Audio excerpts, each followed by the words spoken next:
আসসালামু আলাইকুম ওয়া রাহমাতুল্লাহ। কেমন আছেন সবাই? আশা করি ভালো আছেন। আলহামদুলিল্লাহ আমিও ভালো আছি। তো আজকে একটা মজাদার রেসিপি নিয়ে আসলাম আপনাদের সামনে, যা আপনাদের অনেক ভালো লাগবে আর অনেক একটা উপকারে আসবে আপনাদের। ইনশাআল্লাহ আপনারা সম্পূর্ণ ভিডিও দেখবেন। অনেক মজাদার আর পুষ্টিকর একটা খাবার, যা বাচ্চারা অনেক পছন্দ করে। রেসিপিটা হলো পিনাট বাটার বা নসিলা।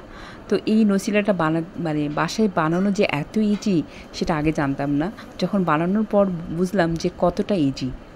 কেন এই এত টাকা দিয়ে আমি নসিলাটা কিনতে যাব বা পিনাট বাটারটা কিনতে যাব, যা আমি হাতের কাছেই এত কম খরচে বানাতে পারি, সেটা আপনাদের সাথে আজকে শেয়ার করব।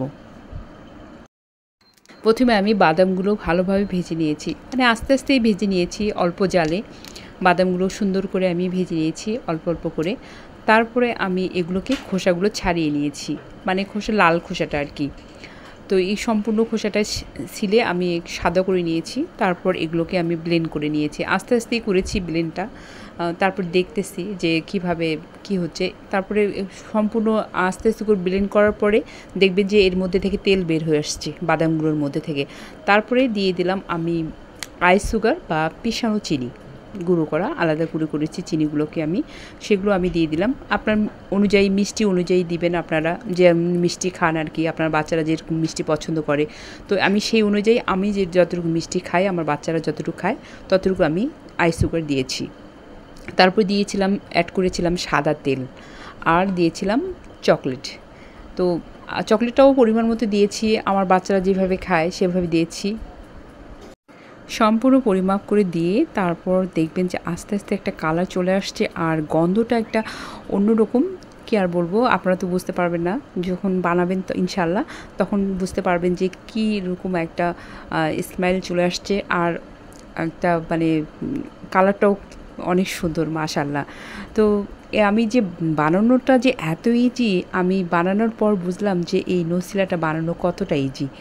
তো বাচ্চারা তো অনেক পছন্দ করছে, আর বাচ্চাদের খেতেও অনেক ভালো লাগবে, বাচ্চাদের সকালে রুটিতে আর না হলে বিকেলের নাস্তায়।